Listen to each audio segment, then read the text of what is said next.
네, 이번 주에 주목해봐야 되는 이슈 중 하나가 미국의 FOMC 회의 의사로 공개입니다. 자, 이번에 어떤 내용이 나올 것으로 좀 전망을 하십니까? 지난번 FOMC 회의는 버냉키 의장이 마지막 회의였고 여기에서 만장일치로 추가 테이퍼링을 단행을 했는데 당시 연준은 미국 경제를 어떻게 판단하고 있었는지, 그래서 이를 토대로 신흥국 시장이 가장 눈여겨볼 금리 인상 시기 등에 대한 실마리를 제공할까 여부가 관건이라 할 수 있습니다. 당시는 연준 의장이 기자들과의 Q&A가 없이 성명서만 발표했기 때문에 이번 회의록 공개에 단 하나하나의 모든 시장 참여자들의 눈이 쏠릴 것으로 여겨지고 있고요. 즉 시장 참여자들은 실업률이 연준의 기준치였던 6.5%에 다가서고 있고, 비록 이에 도달한다고 해서 바로 금리 인상을 하지는 않겠다고 했지만 이와 관련된 선제적인 가이던스에 대한 어떤 변화가 있을지 기대하고 있는데, 이러한 흐름이 있을지 여부에 따라서 시장의 흐름은 변화가 일어날 것이고 이는 신흥국 시장의 흐름에도 영향을 크게 줄 것으로 판단하고 있습니다. 그래서 어느 때보다도 이번 FOMC 회의의 성명서에 회의록에 관심이 가는 흐름이라 할 수 있습니다. 네, 이번 주에 FOMC 의사로 공개 이후에 주목해 볼 만한 경제 지표들도 있습니다. 자, 그동안 미국의 한파로 인해서 경제 지표들이 좀 부진하게 나왔었는데요. 아직까지는 그 영향권입니다. 어떻게 좀 지켜봐야 될까요? 이번 주에 경제 지표는 주택 관련 지표들이 좀 준비되어 있습니다. 화요일 주택시장 지수, 수요일 주택 착공, 허가 건수가 발표되어 있는데, 그 외에 제조업 지표들인 화요일 뉴욕 연준 지수와 필라델피아 연준 지수, PMI 제조업 지수 등이 발표가 준비되어 있어서 목요일 날 발표되는 소비자 물가 지수는 테이퍼링 이슈에 관련해서도 관심 있게 지켜봐야 되는 지표가 있습니다. 주택 관련 지표 같은 경우는 전반적으로 모기지금리 상승이 이어지고 있고, 여기에 폭설과 한파는 주택시장의 일시적인 둔화를 보일 것으로 예상하고 있는 모습입니다. 그렇기 때문에 큰 폭의 위축이 아니라면 시장은 지표 결과에 크게 영향을 받지는 않을 것으로 판단하고 있고요. 또한 제조업 지표들도 전달에 비해서 위축은 당연하게 진행될 것이며, 특히 화요일 폭설과 한파의 직격탄을 맞은 뉴욕주 연준지수의 발표가 어떻게 나오냐에 따라서 기후의 영향이 어느 정도 되는지 알 수 있는 모습이라서 관심이 큰 흐름입니다.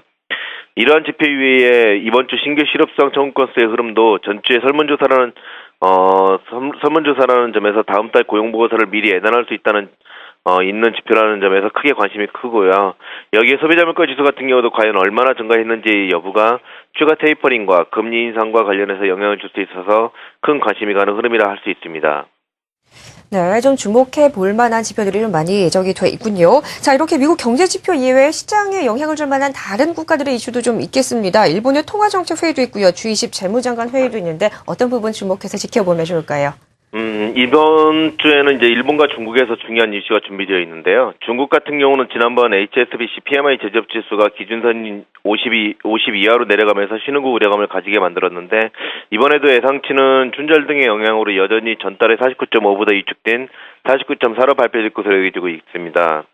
2개월 연속 50 이하로 내려가게 된다라면 무역수지 호전과 유럽의 GDP 성장률 상승에도 불구하고 중국발 경기 둔화 우려감이 나올 수 있지만, 만약 반등을 준다라면 시장은 좀 크게 우호적인 모습을 보일 것으로 판단하고 있습니다.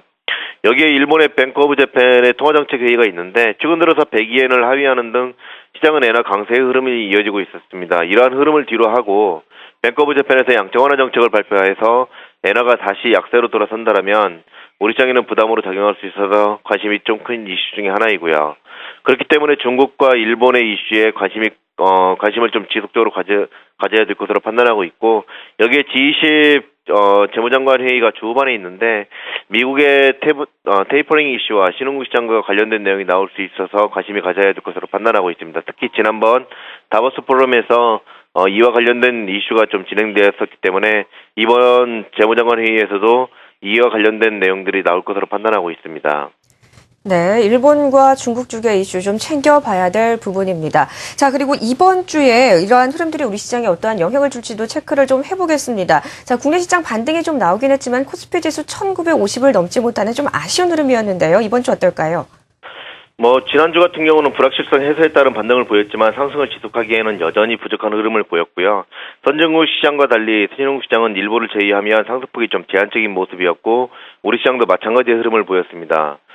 이번 주에도 이러한 흐름은 지속될 것으로 여겨지고 있는데, 다만 유럽 시장의 호전은 중국의 호전으로, 그로 인해서 신흥국 시장의 호전으로 이어지는 결과가 보여주고 있다는 점에서 시장은 제한적인 상승이 이어질 것으로 판단하고 있습니다. 여기에 미국 시장의 기후에 의한 위축은 시장 참여자들이 대부분 인식하고 있어서 큰 폭의 이축만 아니라면 시장은 나쁘게 반응을 하지는 않을 것으로 판단하고 있고요. 그리고 중국의 이슈도 유로존 경기 회복과 무역 수지 등을 감안한다면 나쁘지 않을 것이고, 일본의 경우도 엔화 약세가 이어진다고 해도 시장에는 큰 영향을 줄 것으로 여겨지고 있지는 않습니다. 그렇기 때문에 그렇지만 여전히 1950선이라는 저항은 상당하고 이를 강하게 돌파할 이슈가 부재한 흐름이라서 시장은 1935에서 1965 사이의 움직임을 보이는 정도로 판단하고 있고요. 그렇지만 이제 전반적으로 보면 글로벌 경기 회복이 진행되고 있다라는 점에서 장기적으로는 IT와 자동차 업종에 대한 관심을 좀 지속적으로 가져야 될 것으로 판단하고 있고, 단기적으로는 중소형주와 조선, 화학, 정유 같은 낙폭과대에 따른 반발 매수대가 유입되는 그런 섹터들에 대해서 단기적인 대응을 하는 정도의 움직임을 보여야 될 것으로 판단하고 있습니다.